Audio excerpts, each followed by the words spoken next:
Okay, I guess we can just start then. The others, when they join, we might. I'll do the instructions with them one more time, so it might be a repetition for you all. Okay, so I have shared 3 images today, and time permitting, we are going to do all 3, but in 3 different styles using just pencil. So this is just a stack heap group of bell peppers.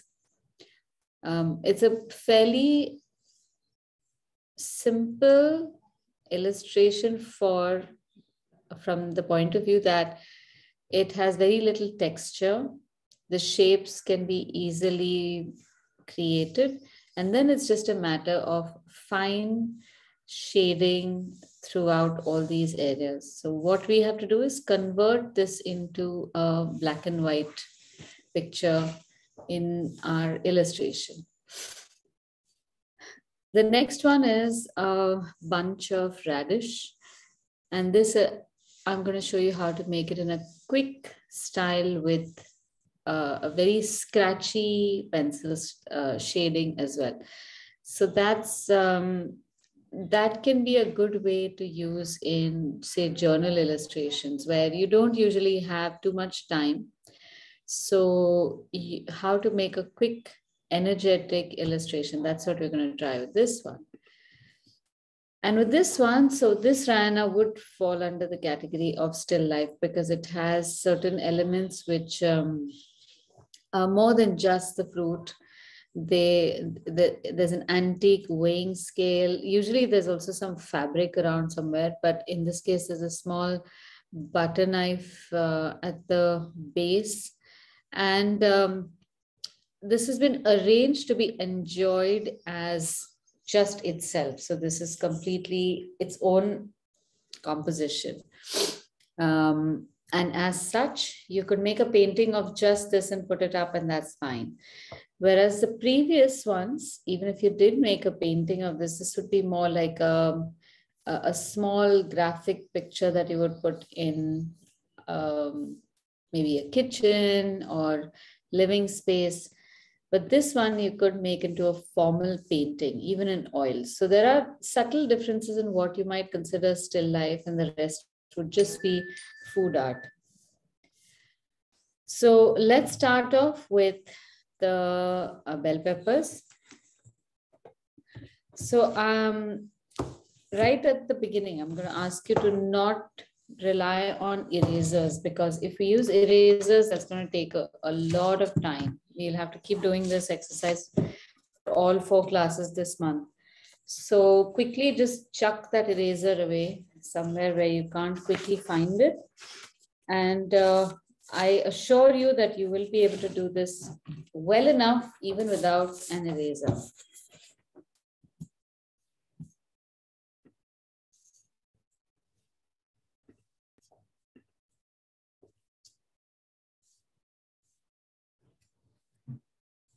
So we are going to do all 3 illustrations on this one A4 size paper.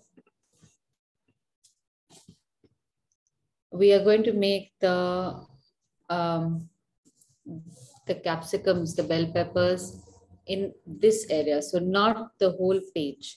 As always, I'm going to advise that whenever you are practicing illustration, in the beginning, avoid making anything more than the size of your palm, because that is a fairly manageable size. As soon as you increase the scale, the tools change, the technique starts becoming a little more advanced. So we will keep our illustration down to about so much. The radishes will be made as a tiny bunch somewhere over here, probably in the center somewhere. And then we're going to have an upright illustration of the lemons on the weighing scale.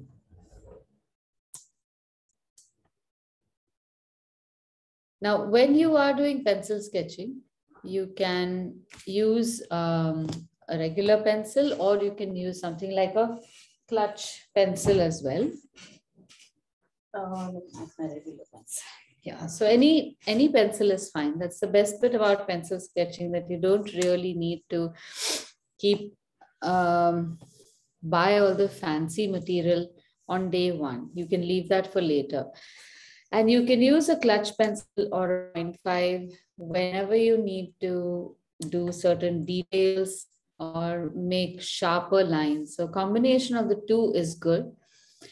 Another reason is also with this pencil, as it becomes blunt, when you shade, the shading starts becoming more fine.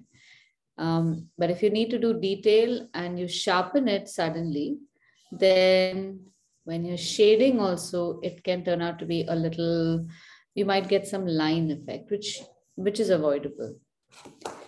So what we're going to do first is very loosely make the shape of the bell peppers. And that is going to be done like we did that pencil yoga. Move your pencil very freely, very lightly in this space. And we are blocking an area where we are then going to create the bell peppers. So if you want, just hang on for me to show you the first fruit and begin shading, and then I'll give you some time to start drawing yourselves. There's a chance that you might not be able to see the lines clearly because I'm deliberately drawing it very light.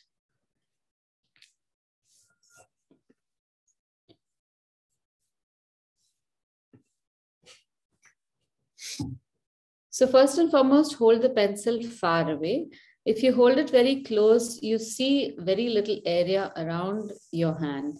And then you start making very hesitant lines like that.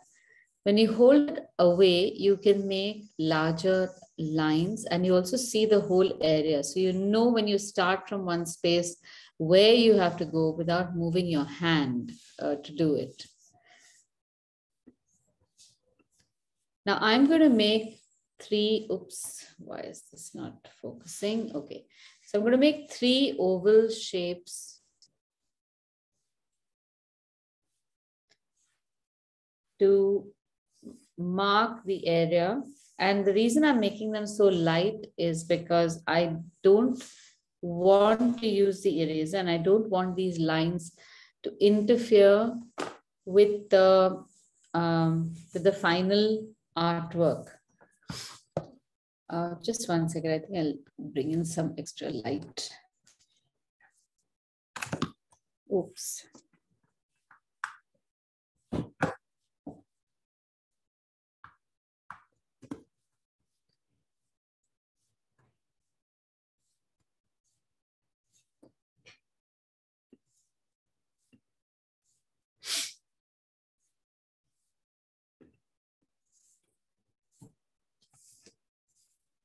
Hopefully you'll be able to see this better.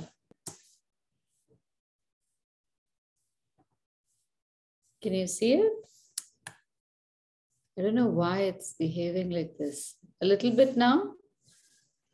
Okay, as I draw, you might be able to see it slightly better. So I'm looking, let me just show you what shapes I've made, but I'll share screen and that'll give you a better idea. So in this case, the shapes that I have made are like an oval of this proportion, about this tall, about this wide.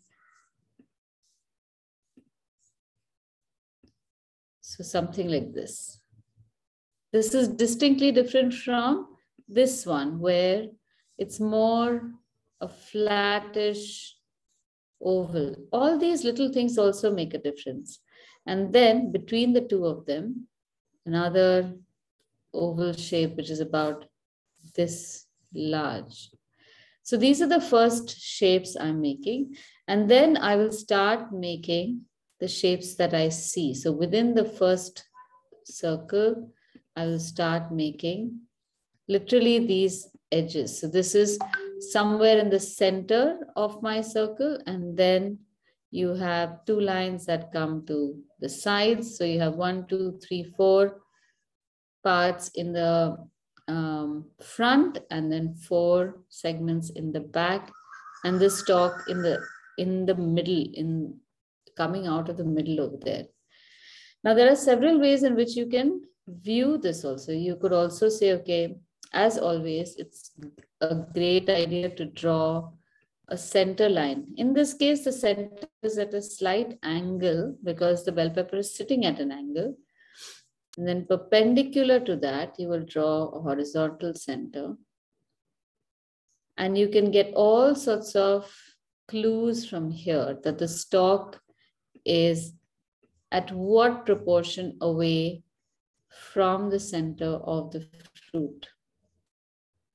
There isn't much else at the bottom, so you really don't need to make those lines. And also, if you can eyeball these proportions, you don't need to make lines either. Eventually, that's what will happen. You will not need to make these lines. But for now, you can make the axis of the bell pepper in relation to the vertical line of the paper, horizontal line of the paper, and see, okay, in relation to that, what is the angle more or less it makes. So the more detailed you want to go into this, more lines and more data you can start putting on paper. And that's perfectly fine. For everyone, you can find your own technique and do it that way. Okay, so this is my first oval. And let me make that whole apex thing for you. It's about this angle. And this is the horizontal. This is more or less where the stalk is going to come out from. And now once I have these lines,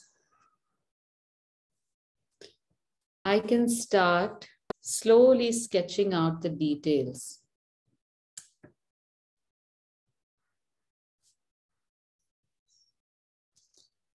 So I'm holding the pencil far away and I'm drawing these lines that I see, the shapes that I see.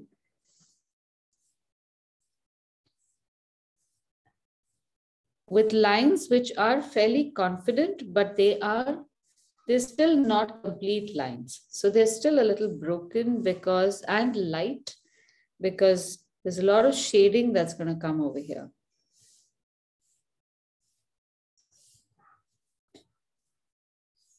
Okay, so at any point, if you have any questions, please feel free to ask me because I'm assuming that if there aren't any questions, you are totally getting what I'm trying to say.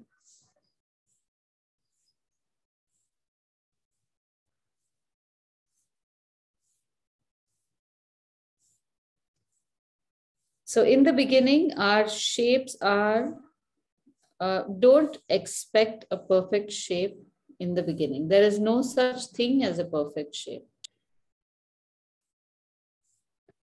So try to create a semblance of what you see. That's all we can do. Okay, do you want to give this a shot? And then we will try the shading. So I'm going to give you about 10 minutes. And of course, if you're still not done by 10 minutes or you finish earlier, if you can just give me a thumbs up on what is that thing? In the reactions, then I'll know that you're done and I can proceed. Now remember, don't use an eraser. And if your line is light enough, you won't even miss it. So if there are adjustments to be made, make the adjustments right there. And much of it is going to then disappear in the shading because everything is so light.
Miss, is it like 10 minutes for one capsicum or is it 10 minutes for all 3 capsicums?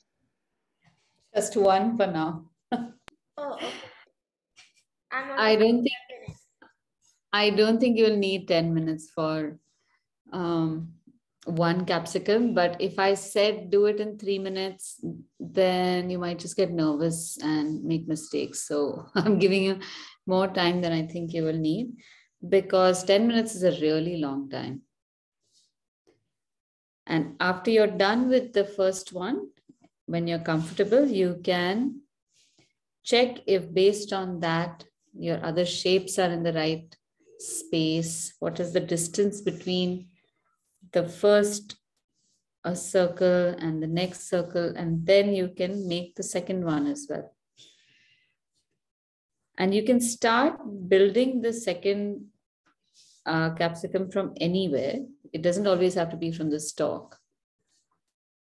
And pay attention to these lines. Are they straight? Are they horizontal? Are they curving? And in what direction? Till what length?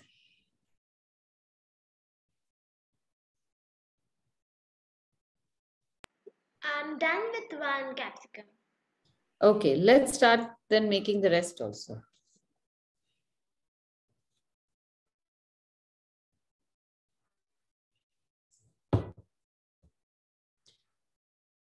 So go back to our usual considerations.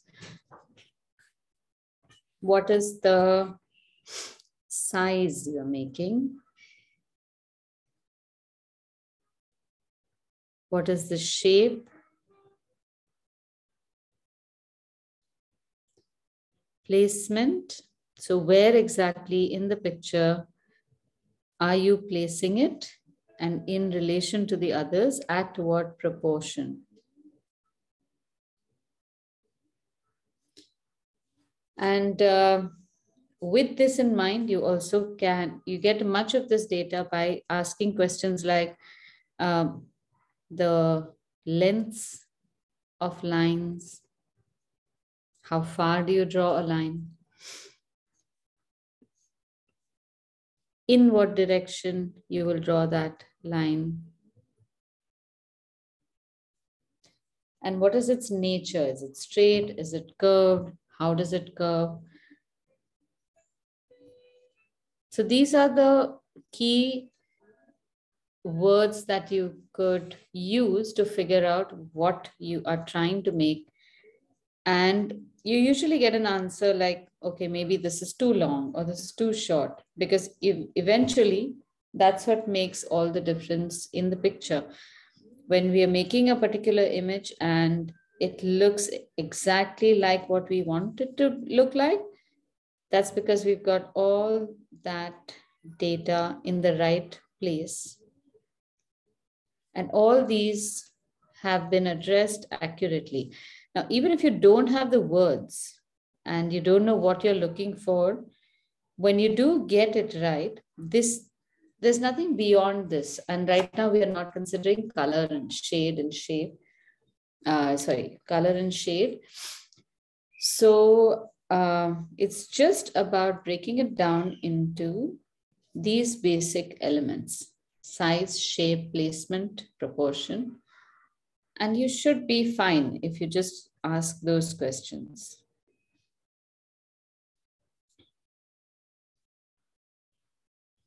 Everything in the picture, the reference image, is in relation to something else that we've drawn before. So when you draw the first line, in relation to the first line comes the second line, which will create a shape. So if you look at it very objectively, that is how you start creating your whole picture.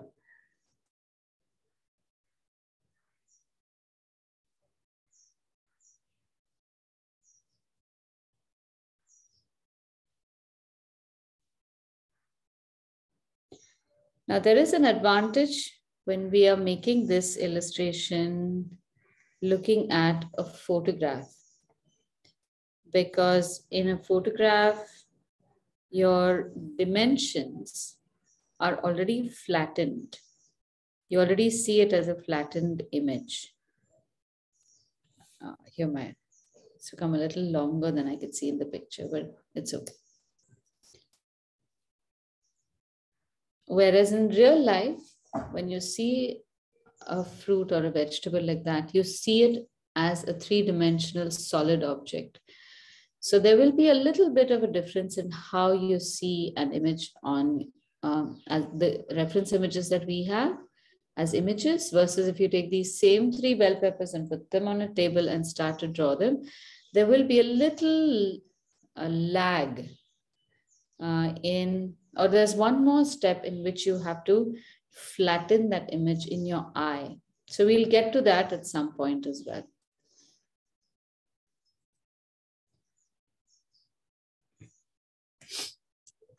So are you done with drawing all the capsicums? Can let me know so then I can proceed with the shading and I can show you what to do. I have one left. Yeah, okay. I'm done. Can you check my capsicum? Okay.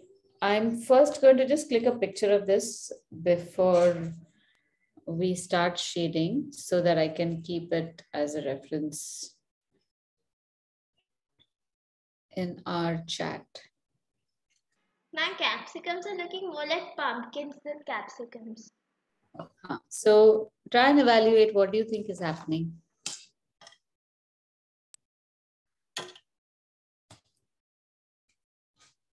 Let's see your pumpkins.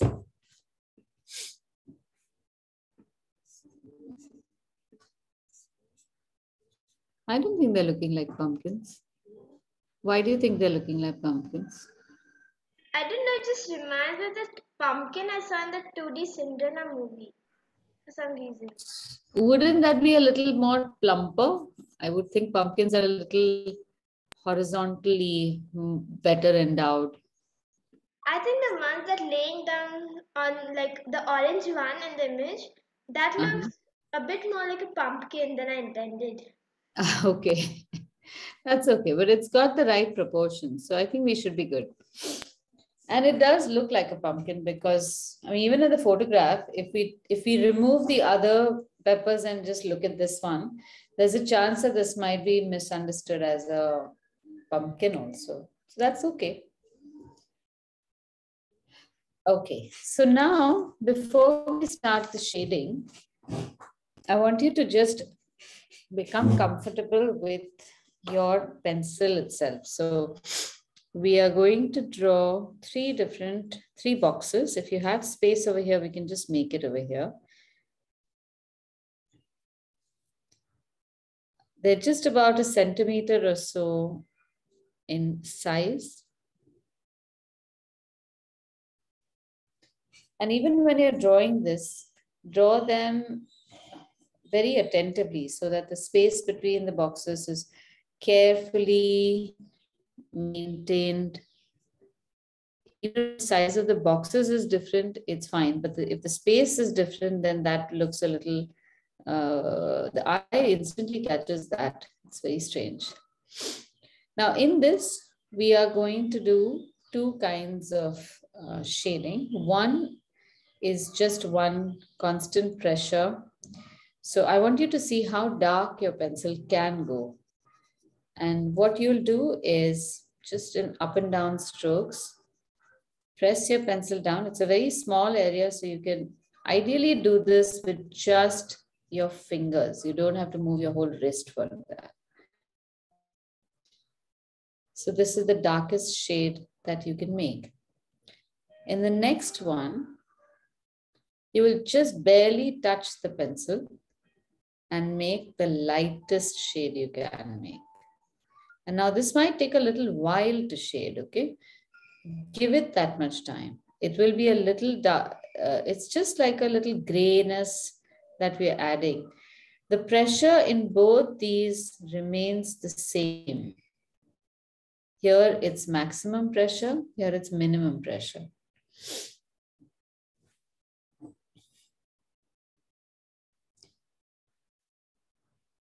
So this is uniform pressure.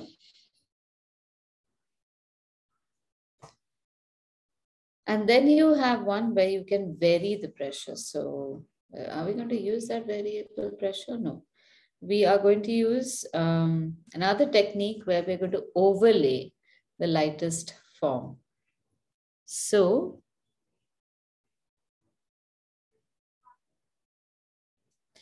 what you'll do is start off making a very light shape. Go all the way to the end of the box. Come back again. Continue with the same shading, but this time you can change the angle just a little bit and make it 45 degrees. And shade only till about 2/3 the way. So the pressure is the same, but you have deposited a second layer of lead onto this box, and you can still change the direction one more time and paint 1/3 of the box, and you will get an even darker shade. So all these are examples of uniform pressure. The pressure remains the same, either maximum pressure or minimum pressure, and in this case, overlays of minimum pressure.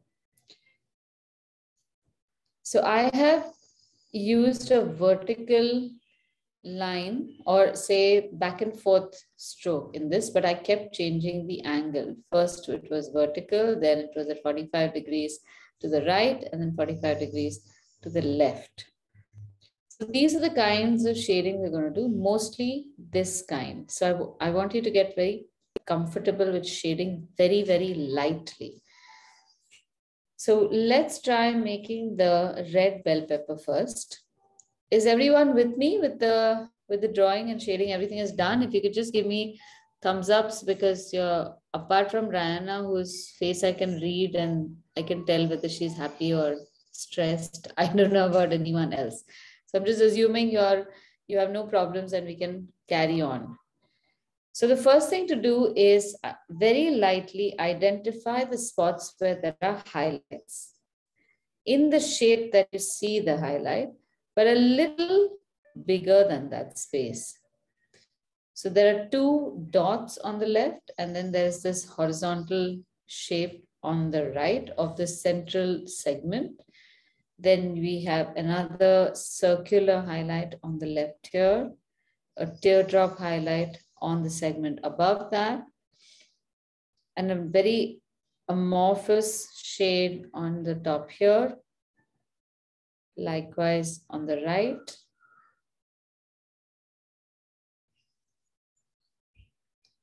So my shapes are slightly larger than the shapes that are there in on the reference image.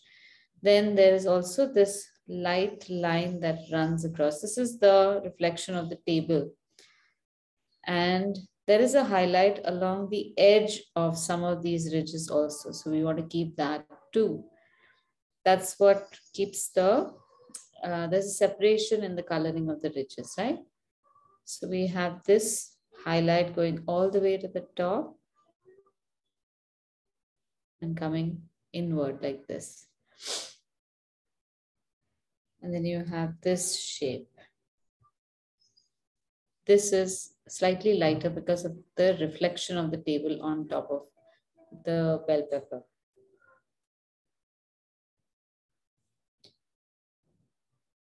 All right. Now what we're going to start off shading with is just a light, very light shade in all the areas around that highlight. I'm going to make only one segment at a time. So this exercise is very, very gentle and very meditative.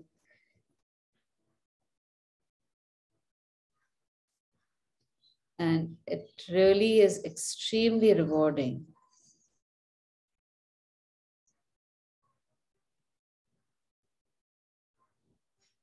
So I'm moving my pencil back and forth. At this point, I want you to just observe whether you are comfortable with this movement. when I was doing the shading, I just assumed everybody could move their hand like this. But this is an unusual movement. We don't do this repetitive action unless you're doing art. So if you're not used to this movement, and the other things that can happen are, let me just demonstrate. So a lot of people who are slightly unsure about their drawing will not touch the paper, and your hand is up here. There is a gap between your hand and the paper, and then you try to shade like this. And in doing that, your hand, because it's suspended, firstly, it can start hurting. And second, your lines become very shaky. Now, if you are the types who has sweaty palms or you have some cream on your hands, you can always use a guard sheet. So take a sheet of paper and keep it over here. You can keep your hand on the guard sheet, rest it comfortably, so that then the side of your hand can act as a very stable wall on which your fingers can move much more delicately. So you are able to then create these light shades much more efficiently also.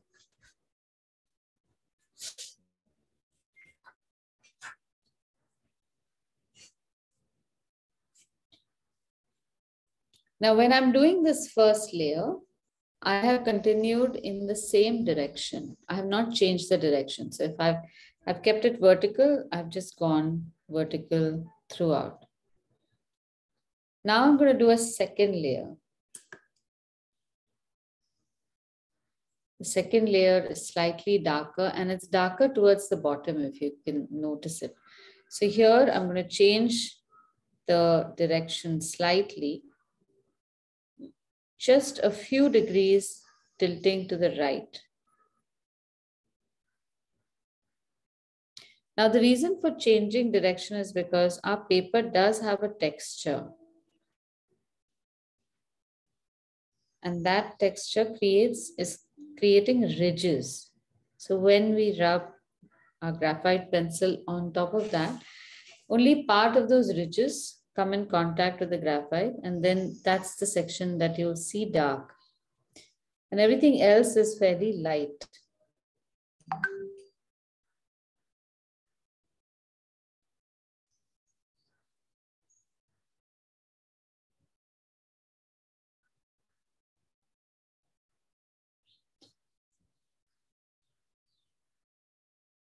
So anytime you want to add more graphite, just change the direction. You don't really need to add too much pressure. Just a slight increase in pressure should do the job. Now, while you are doing this, because this process is so slow, you will be able to notice certain details because we are observing our subject very keenly. We have to, otherwise we won't be able to sketch.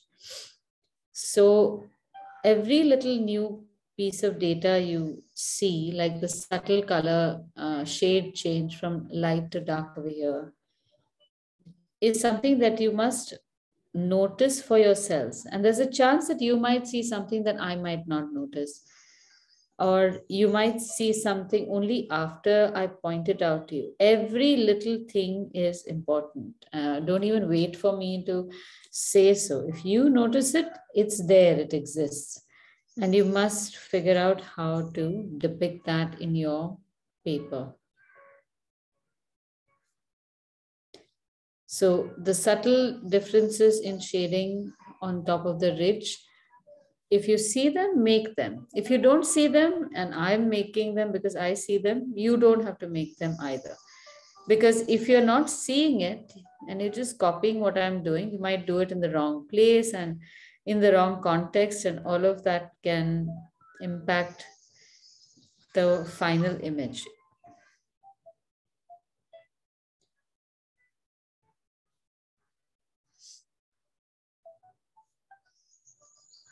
Now to make this nice and look very nice and polished and smooth, we can easily make use of a stub, a blending stub. But I'm going to encourage you to not reach for the stub right away, because that there is, you can achieve a result up to 90% just using pencil also. So first, if you practice this, you can still make a very realistic image without the use of a stump. That's like learning to swim in the deep from day one. If you learn to swim in the deep from day one, then you can always learn in the shallows, and you can always learn with a float. And by that, I don't mean to say that don't ever use a blending stump. Those are really good, huh? But they should be used as a tool, not as a quick fix. Every time you are subtly shading, literally every stroke, you are strengthening these tiny muscles that you have in your fingers. It doesn't look like exercise, but believe me, one day when you have to throw a large line, a good controlled line, it's these exercises that will come in handy.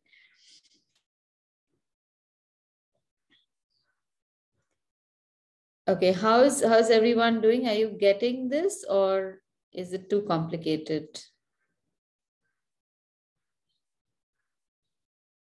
Miss, can you see this? Uh-huh. Okay, 1 second, let me just see.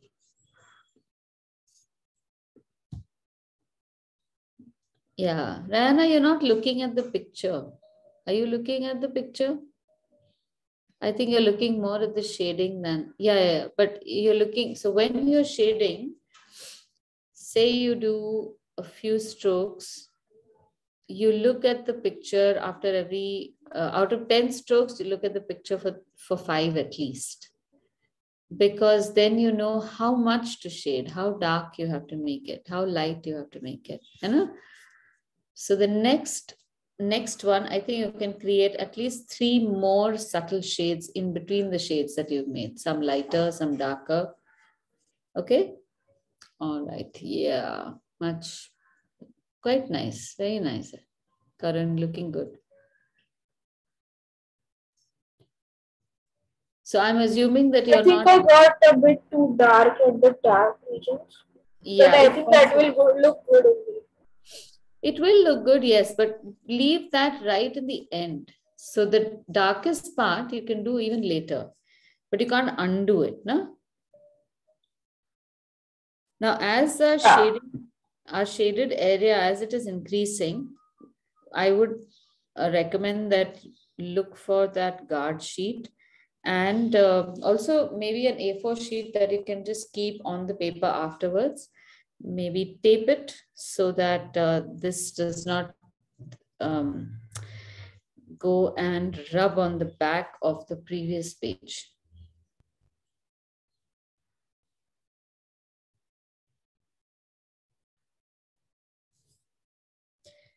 Some places you might also notice that the lines have, there is a certain contour that's visible. So right in the beginning in the front over here, part of the shading over here looks like it will look better if we make it horizontal, not vertical, to get the right texture.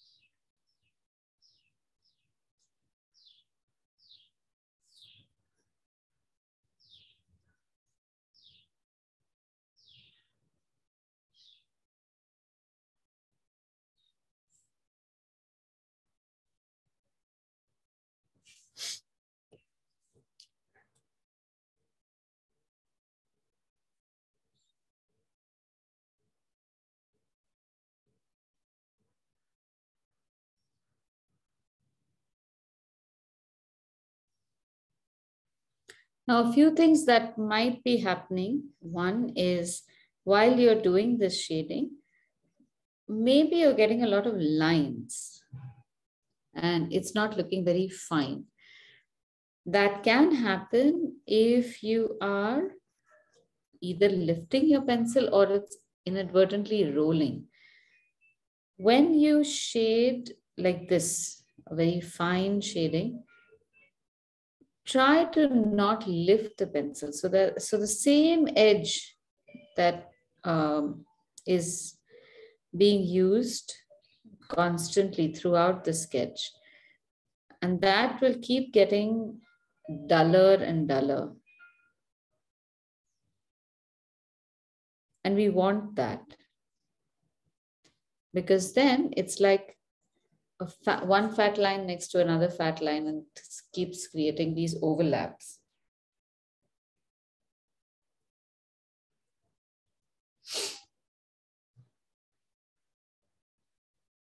I see a subtle dark fold here, so I'm making that as well.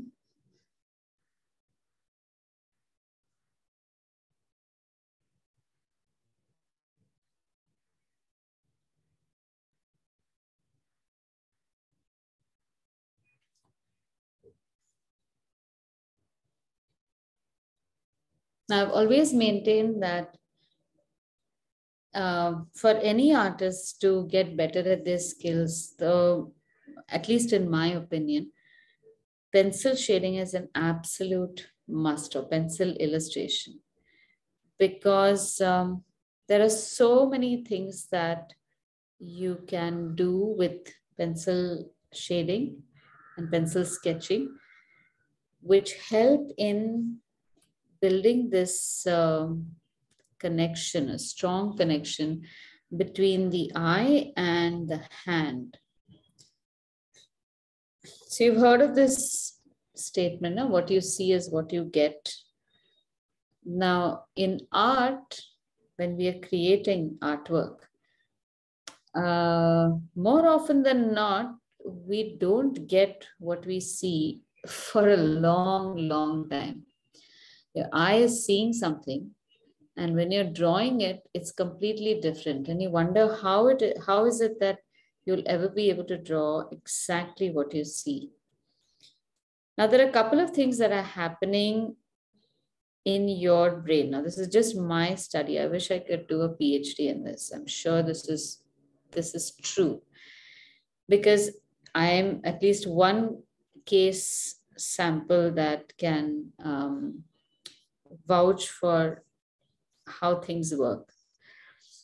Now, in my opinion, what happens is that whenever we see something, that information goes straight to the brain, and the brain then decides whether what we are seeing, not just decides, it evaluates. It's a quick evaluation within a few seconds. That's why we can recognize things really fast. This particular object is the color of an apple, but it's not an apple. We can tell that, right? And the reason is because it's the brain's job to figure this out. Because what if this were a poisonous fruit and that would cause our demise? So obviously then the brain has done a bad job. So the brain's job is to quickly look at things and decide that, okay, this is edible, this is not edible. This is good for you, this is not good for you, so that we can take an appropriate action. Now, because the brain is so busy with so many things, the brain does not take the required time to study the details of the object. So if you're not seeing the object, when you look at a bell pepper in your imagination, and someone asks you, how many ridges does a bell pepper have? You would probably just try to guess, and you say, maybe it has got 4, maybe it's got 6. Like, of course, you've not seen a snowflake. But if you live in a house which has a staircase, do you know how many stairs there are till you reach your house? And what is the height of each stair? These are things that we don't bother either finding out because they're not vital, but you know that there are stairs, right? Now, when we are doing pencil sketching, we've spent the last hour just focusing on this one object. And you can see that there are 4 big ridges with a dimple in the middle. And this will remain with you. Not that this is going to be asked in any trivia, Kaun Banega Crorepati types, but this is the kind of information gathering and detail gathering that we have to start getting. So that's one factor. Now, this detail, you really don't need the brain to evaluate it because your eye is seeing this detail and your hand is drawing this detail, whether or not your brain likes it. It's doing it, right? So we need to create a strong connection between the eye and the hand, but the brain does not interfere. When the brain interferes, it starts giving you instruction very subtly. It does not use words, no? So it will tell your hand to make a shape that's rounder than it actually is, or maybe something shorter or fatter, which is messing up with these proportions because that is what it thinks you want from it.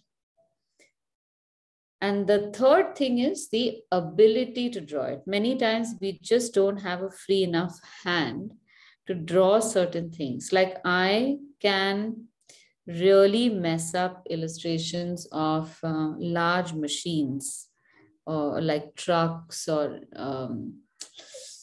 trains. My trains are so horrible because I've just not spent enough time drawing them. So I have not really seen all that data well enough in my with my eyes, and my hands are not practiced enough to draw those shapes. So those are the 3 factors. One is keen observation. The second is eye to hand connection, direct connection. And the third one is the ability of the hand to draw exactly what you want it to draw. Your hand should move. That's just the hand. It has nothing to do with the brain, nothing to do with the eyes. It's just your hand. So this subtle practice that we get from pencil shading is unique. We don't do this when we are painting with watercolor. We don't do this in pen and ink. We don't do this in any other medium. And that's why pencil sketching is the most vital. And sadly, this is the one thing that everybody seems to want to get rid of as soon as possible. So design schools are not insisting on it anymore. Art schools are not insisting anymore. And I asked a few artists who had passed out of schools how many hours they spent in sketching, and they haven't in recent years. And I find that such a tragedy. And I suspect you might be able to do something like this on a digital device, but it will not be the same. Now, this could just be me being me because I'm such a classicist, but I challenge any digital artist to try this out. There is some difference, and I haven't put my finger on it yet because I've tried both. And I still feel that there is some value in this. At some point, I'll figure out what it is.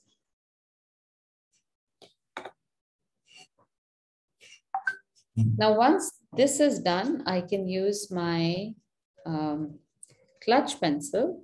Only if you have it, you can use it. And give a few subtle dark lines in a few places, just so that I create an effective contrast.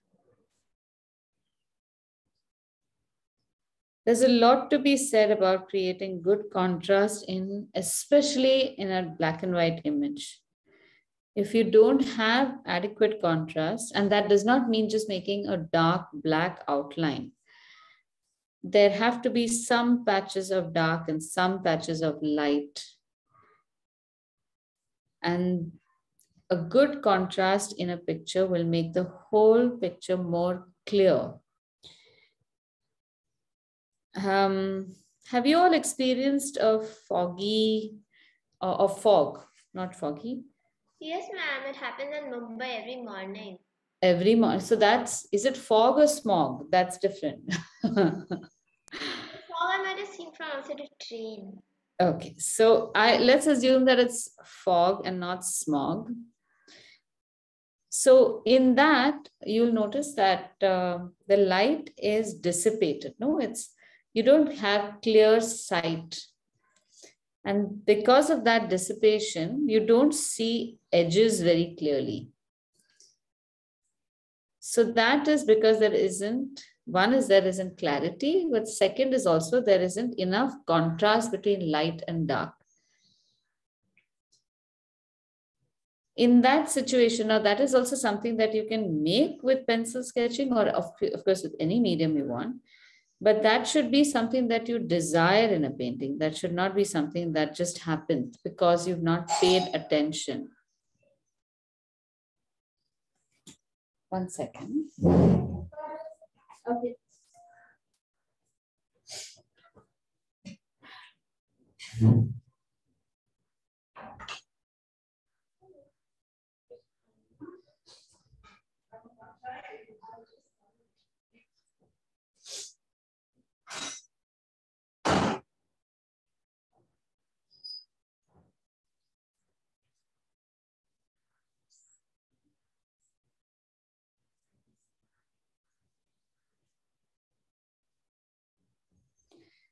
Okay, how's it looking?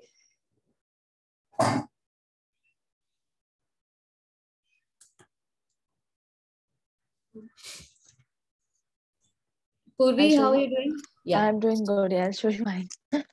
Okay, let's have a look. Yeah, like the shape is also not proper, I feel, and even the shading. Okay, now, so let's see what is proper. I think you've got a lot of the shades. So you've got a nice range of shades. That's a good thing. Okay. You have got the size and proportion of the bell pepper and its stalk very well. Okay. So that's the size and proportion. Right. So yes, there are some things regarding the shape that can be different. So now is the best time. Now you can look at it and say, okay, I could have done one side slightly straighter or slightly rounder or whatever. Now this evaluation you would never be able to do without the picture completed, right? Right. Yeah. So give yourself, first always look for what you have got right. The shading is very nice. I quite like it. Okay. So if the shape was just a little, and that too only from one side, I think you've got the other side pretty well. Yeah. It's only this side which is a little bulbous. So I guess 50% of the shape also you've got right. You know? But I'm not getting this top right. Like after the stalk, the ones which are behind the bulges, which are going behind. As per me, that has not come out like these. Yeah. Yeah. The ones behind the stalk, which have hidden behind the stalk. Yeah. Correct. So what's happened over there is you got up to this point. Right. And then you probably got thrown off at this shape. I can see that in this central shape that we have. Yeah. This line has come slightly lower than it should be. Okay. Right. And now because of that, the one next to that has come slightly lower. Then there wasn't room to make the one above it. Okay. That's how it changed. Right, that's all. Right. Okay. Yeah. Got it. Cool. Okay. And what about now, Yeah. No, you can continue. No, sorry. Now, with all the information that we have with this one bell pepper, you can put all that knowledge to the next one and the one behind. Okay. And you'll see that there is going to be a difference in how all three of them end up. There's no predicting that you'll get better and better. So you'll get better with the shading. Yes, definitely. Right. The shape is something that takes time. And it's like a up and down. Some days it's good. And then you feel, okay, great, now I got it. And then suddenly it starts coming, oh, wait, what happened? Oh, wait, what? And then, okay, it starts going better again. Okay, so that gives some patience for that. Okay. But the rest, the shading will get better exponentially. That's a straight graph up. Okay, okay. So do you want to see the other two bell peppers also? Or... No, not right now. So that's fine. We move on to the next illustration. Okay. We won't be doing, you can shade the rest of the bell peppers later on because it's going to take quite a while. Right. But I want to move on to the other two styles also, which is this bunch of radishes. So this one, now that you have an idea of how to see shape, we are going to create this only with shapes and very brief lines. And in no more than 5 minutes, this illustration will be ready with shape and shading and contrast and everything. Okay. I'm going to show this to you. Very nice, Karan. Looking very good. I like the dark and light. Good job. All right. So just watch me first, because this is going to happen so fast you wouldn't know what hit you. So first, the proportion. I'm moving my my pencil in the air to get an idea of what I want to do and in what space I want to do it. I'm not making it very big because I want to leave more space on the right for the still life. So I'm going to start off with this little radish at the bottom, and look at the line that I'm making. It's all very, very sketchy.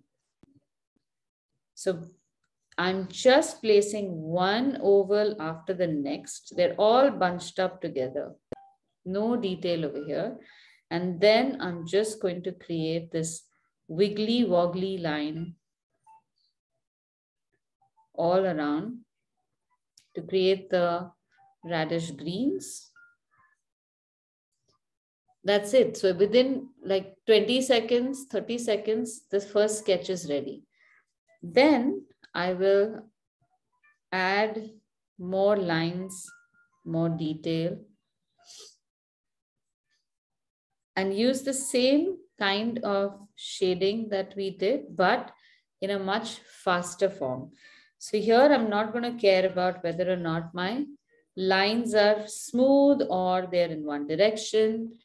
I'm just putting in a certain amount of graphite on the paper so that I create the required shade. And it's not subtle at all. There's a lot of texture on it. It's all very rough. See?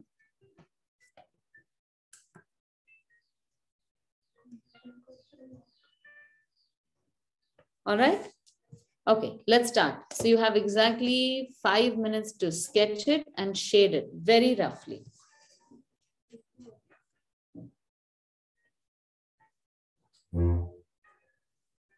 We just have to scribble. Yes. But scribble so that your scribbles will look like radishes. Okay.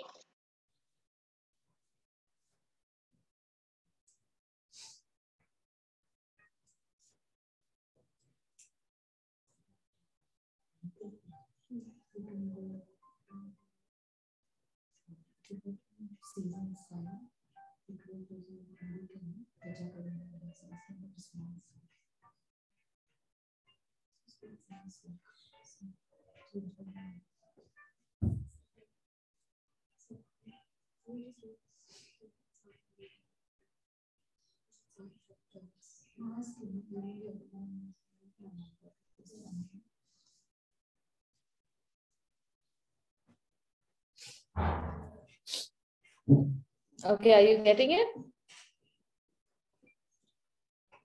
No more than 5 minutes, huh?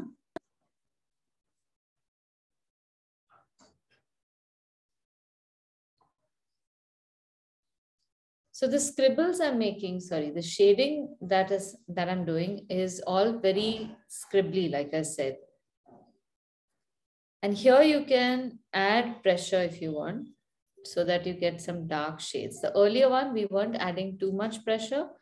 Here you can change the pressure, add some more. And now I'm going to make this leaf shape like this.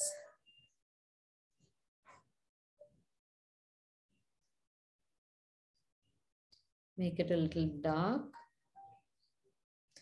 And make the space between the leaves really dark so that I get my contrast. See?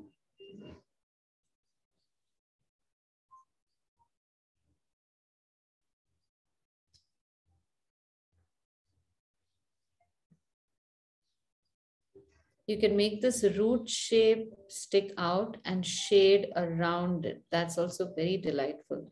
So leave that white.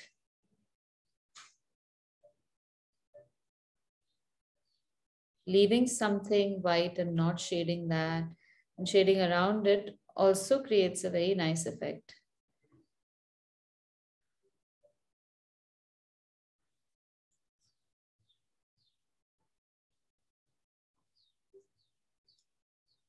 We have 3 more minutes.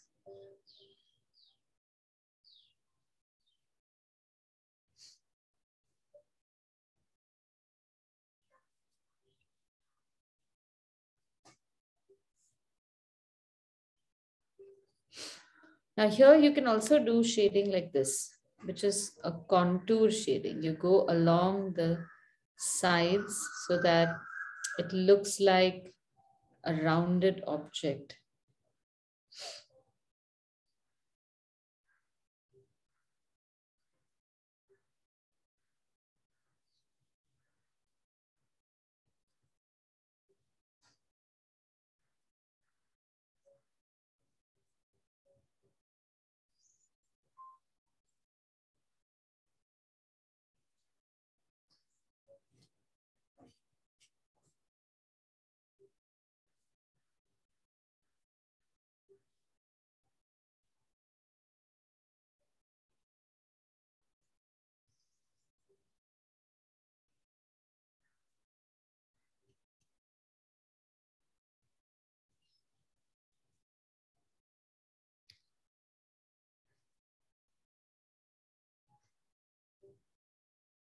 In these leaf shapes that I've made now, it's all looking so confusing. So I am going to create very subtle shadows. And then that will give it more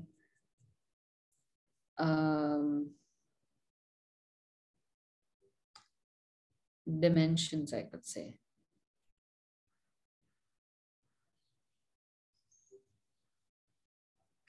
So just dark shapes around certain leaves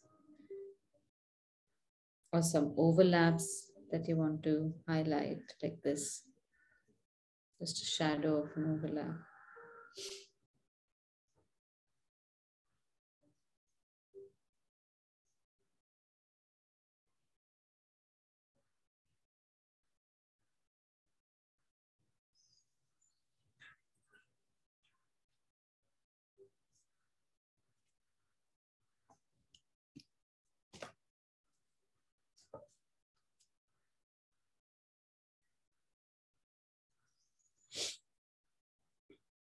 And a few lines for the texture of the leaves as well.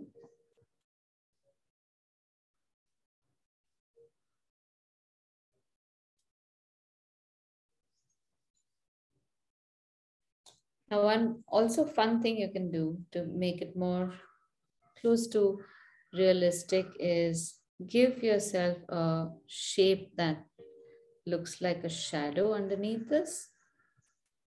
And you have a shadow in the original image. So you can use that for your reference and just create this very subtle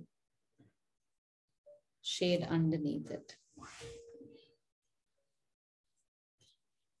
In the leaves, do we have to shade inside the leaves or like outside just for the shadow part of it?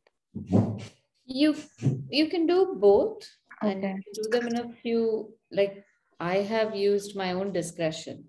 In some places I have used paint to the leaves. In some places, like I can also do a little subtle shading over here. because there is some shadow in the foreground, and that works. So if it works, it works. And each of us can choose whichever part we want to shade and how many of the leaves we want to shade. But do pay attention to these dark areas, because when you paint, when you shade those areas, then the shapes in the foreground really, really stand out. And that makes for a very impressive image. Here is where you can see how your contrast really works for you.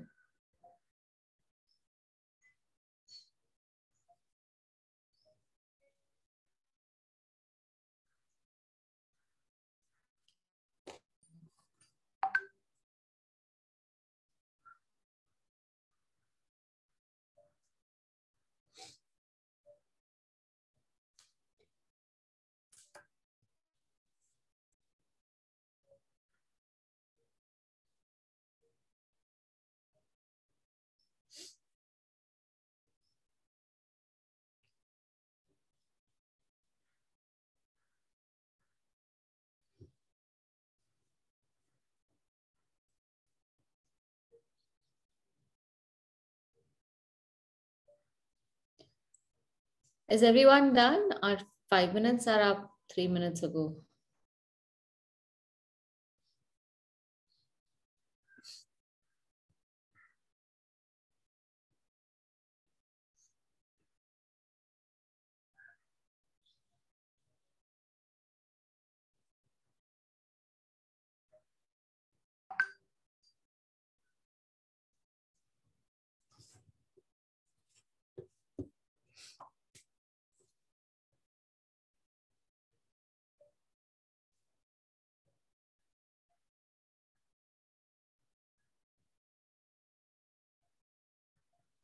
I'll show it to you, Aditi. Yeah.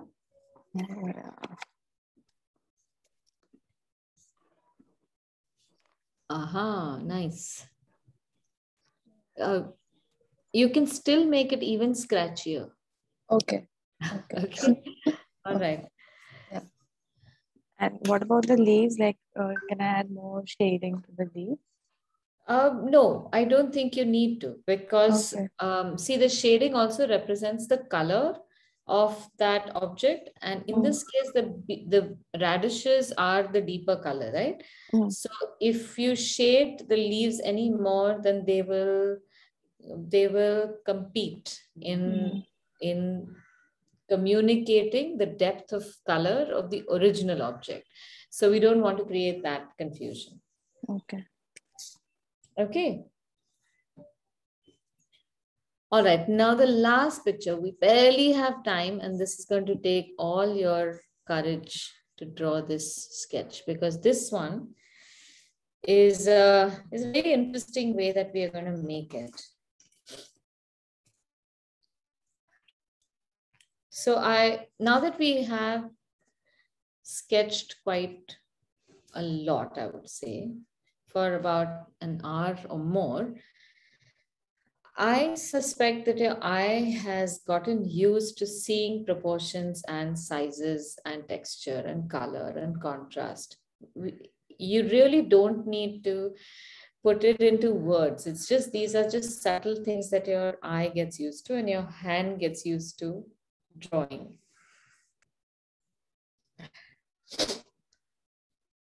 The last one, we are going to draw it more like a casual illustration. And let's see, depending upon how it turns out, we may or may not shade. So I will show you how this is done, and that might take us till the end of class, but I don't mind waiting a little bit more longer if you want to finish it in another 15-20 minutes afterwards, or then if everyone needs to leave, then you can watch the recording and do it with me on the recording. So here's the image we're making. It's a little complex. It's got more items than before. So it's got a weighing scale, and it's also very vintage. So it's got all these vintage filigree on it. And then you have the plate on the scale and some fruit on it. So what I will do is let my eye roam over this space and start seeing shapes and sizes. So this is the size of my weighing scale, and this is the size of the fruit on top of it. What are the proportions? So if I have a vertical line drawn there, and this is something that I'm subtly doing with just my eyes and giving myself some parameters. Otherwise, where do we start and how do we proceed? So what are the proportions more or less? So this is at half and half. Maybe this is also at half. So this is all like 1, 2, 3, 4, and 5 parts of a vertical. And from 0 to 1 is the stand. From 1 to 3 is the circle of the clock, not clock, of the weighing scale. And then slightly above 3, maybe at 3.4 is where the plate starts. And then at 4 is where the rim of the plate would come, and then you have the fruit. This is just one way of doing it. You could find another way of looking at how this whole structure works. So you could probably make a square out of it. And you would probably say, okay, this is the square that I see. Oops.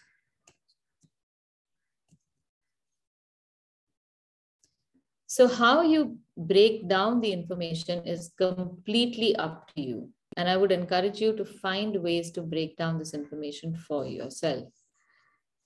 Now I'm going to start drawing this very, very casually, despite all this maths and geometry that I do. Here, I'm going to start illustrating with very firm lines, and I'm going to then create the shape that I see, but it's going to be eventually in a very casual form. So here goes.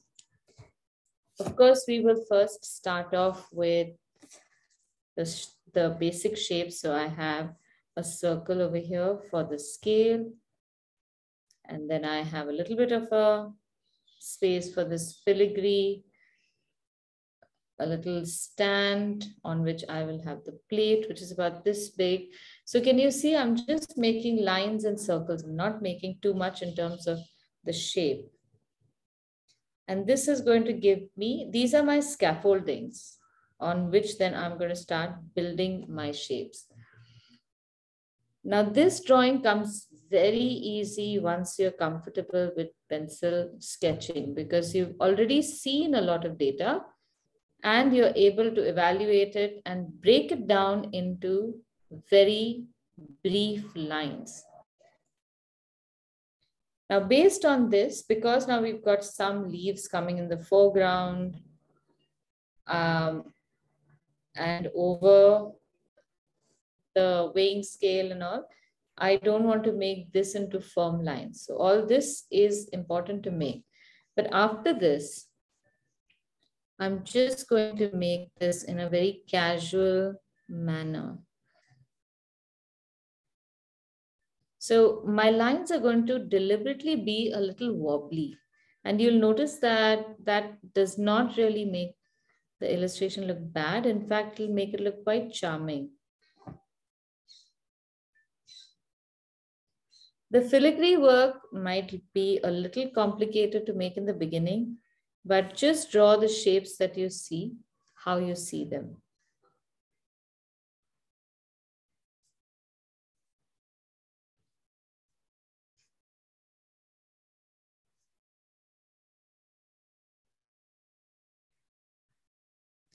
There is a lot of design over here, which maybe I'll make it in a bit, but first let me show you the other stuff. If we try to do this very slowly, fine, it will be cool. We will take a week to draw it, and that's also great. But let's also make these fun pictures till then, because these can be created into cards, or just maybe a quote. This almost looks like the quote for if life gives you lemons, because there's so many lemons. So these fun illustrations can also give you ideas about composition. Of course, this will help you in practicing your drawing itself.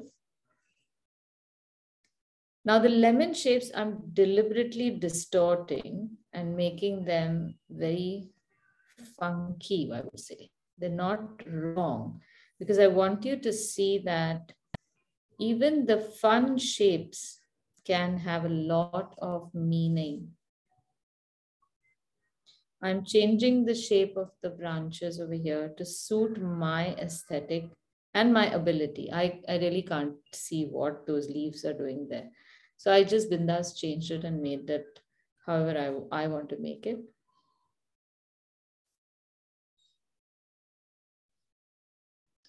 And all these distortions will still look nice.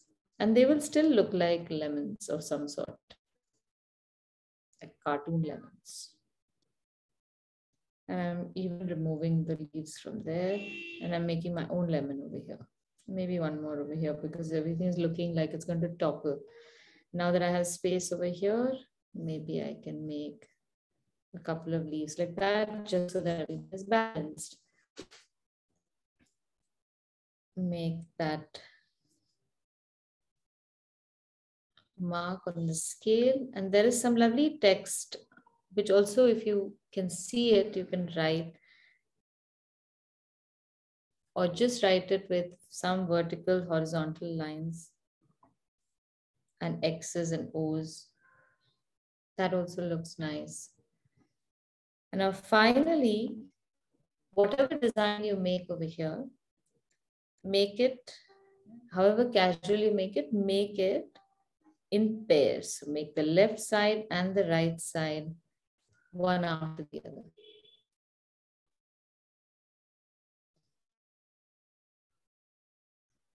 At some point, we are going to make vintage artifacts like that. So I will be showing you how to create this. But as you can see, it's just a matter of drawing what you think you see in that space. That's really all there is to it. And in this particular illustration, even something like that looks just as sweet as you want it.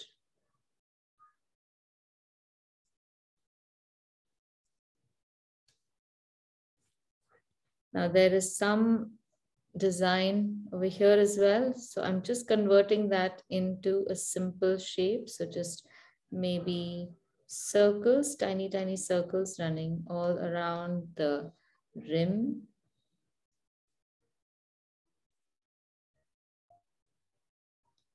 And because the aesthetic of the filigree is such, I'm going to make this into a double line with maybe some form on the inside.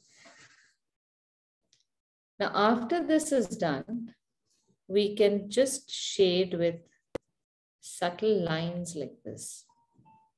That is also completely optional. Just in a few places where you see dark, I'm making these curved lines so that in very brief strokes, I'm able to convey that these are slightly rounded objects.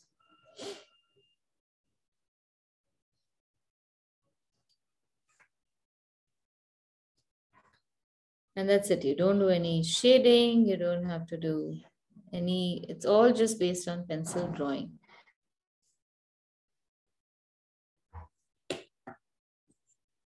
Okay, do you want to give it a go? Oh, yes.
Ma'am, if you're saying something, you're on mute. I was asking how it is looking. And I don't want you to judge the shapes. I want the line to be nice and strong. So don't look at whether the shapes are accurate or not. That's really not important for this exercise.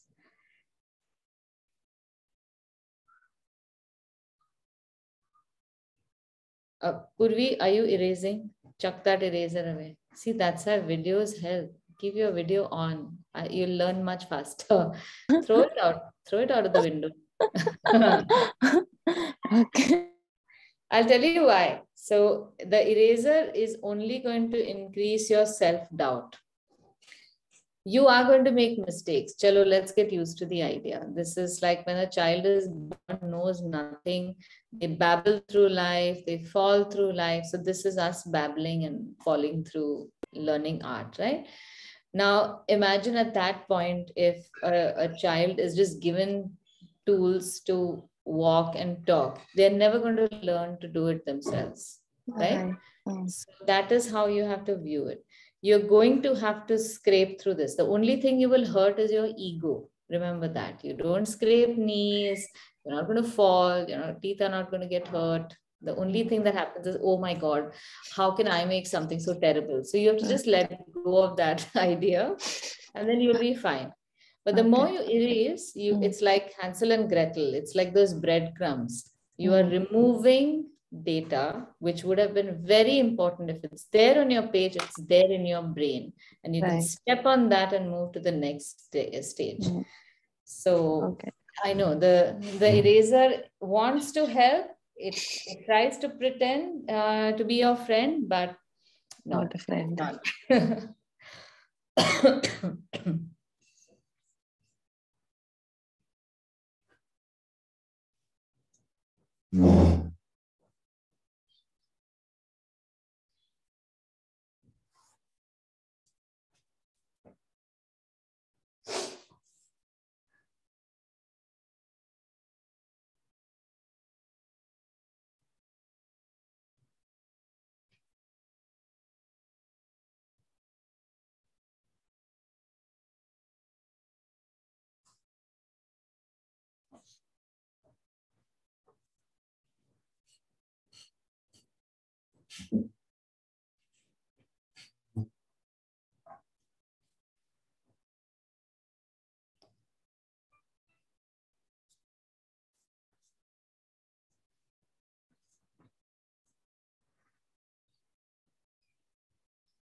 Are we going to ignore the lemon that is on the ground or on the table?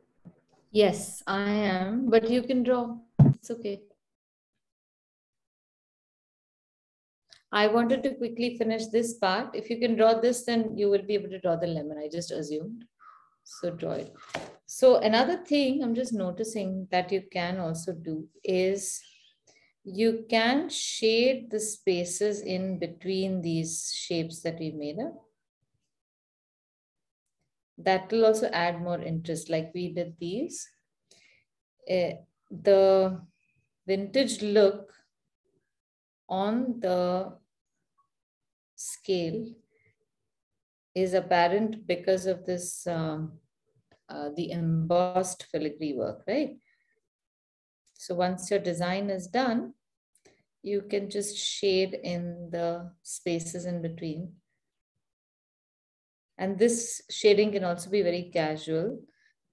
So it starts looking vintage. Till then, maybe it won't look vintage. And it does not have to be really fine.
Okay, how is it looking?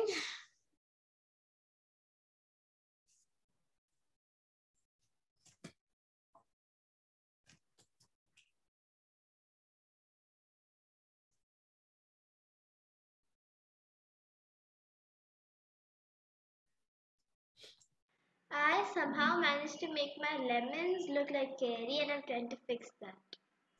No, it's okay. Maybe it can look like a curry also, no? It doesn't have to look like a lemon.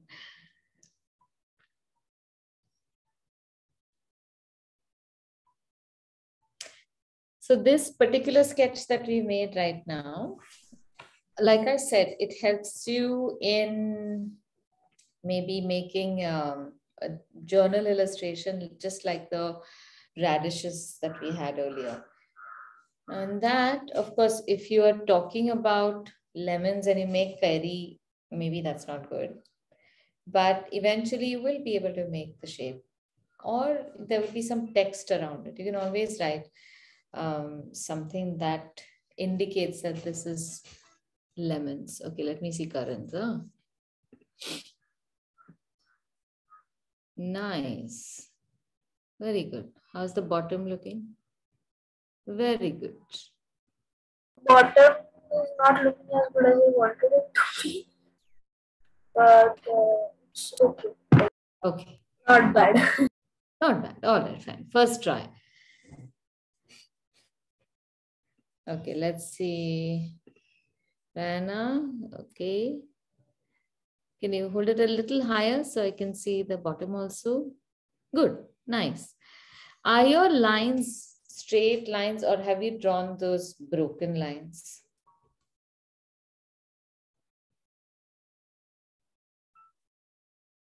You're mute. Sorry.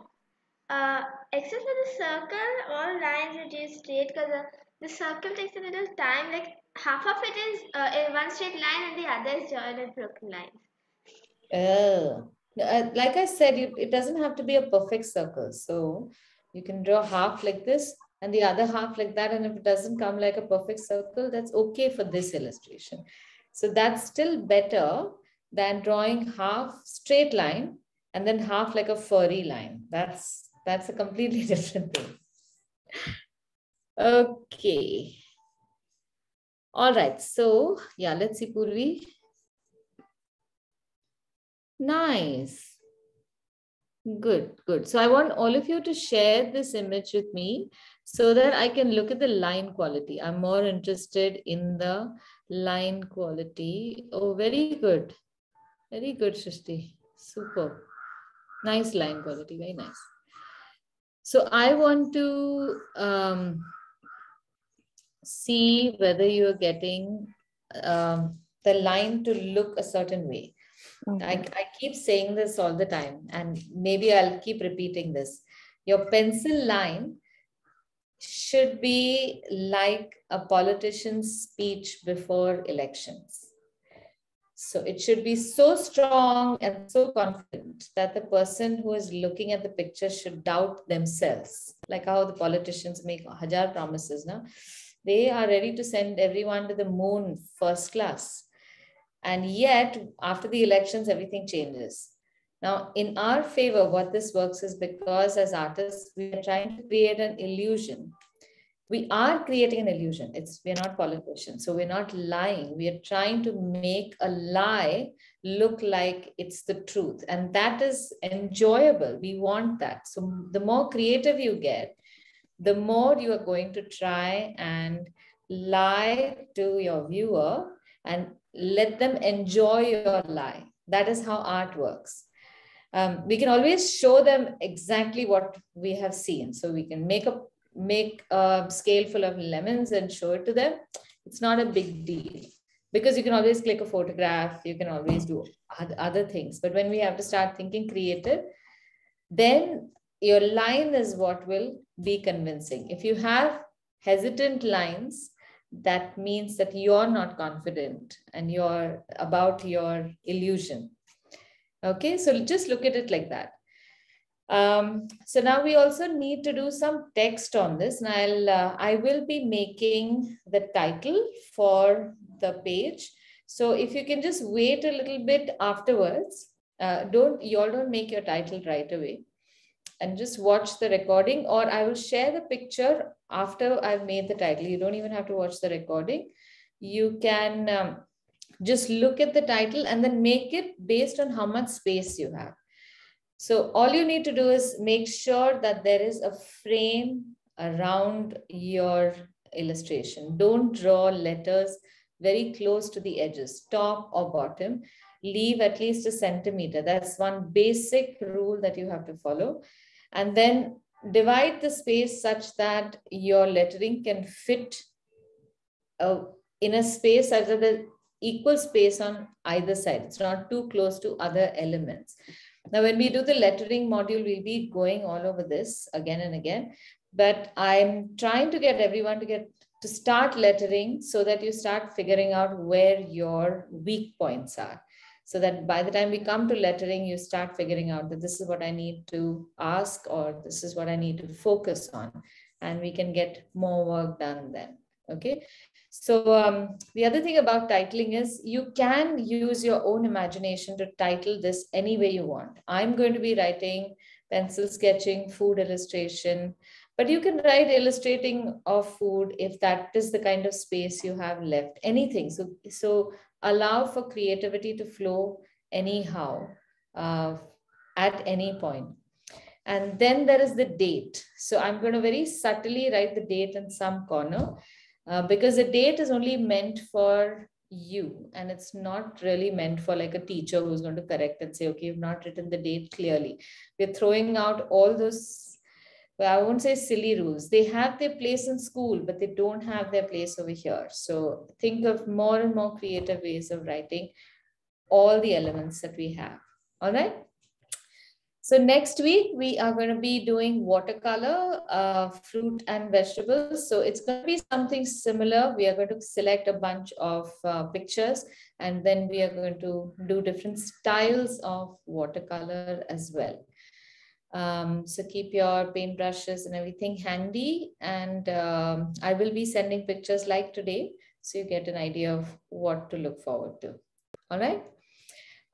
In the meantime, if you do get time during the week, you can hunt out more images. And if you are on Pinterest, then I have a board called fruit and veggies or something. If you look for the Doodle Factory on Pinterest, you can find the fruit and veggies board, and it's got all the references that I'm going to be using during the food illustration module this month. So you can pick and choose whichever you want. Okay. All right, then I'll see you all next week. Bye. Bye. Thank you. Thank you, Thank you, ma'am. Aditi. Bye. Bye. Thank you.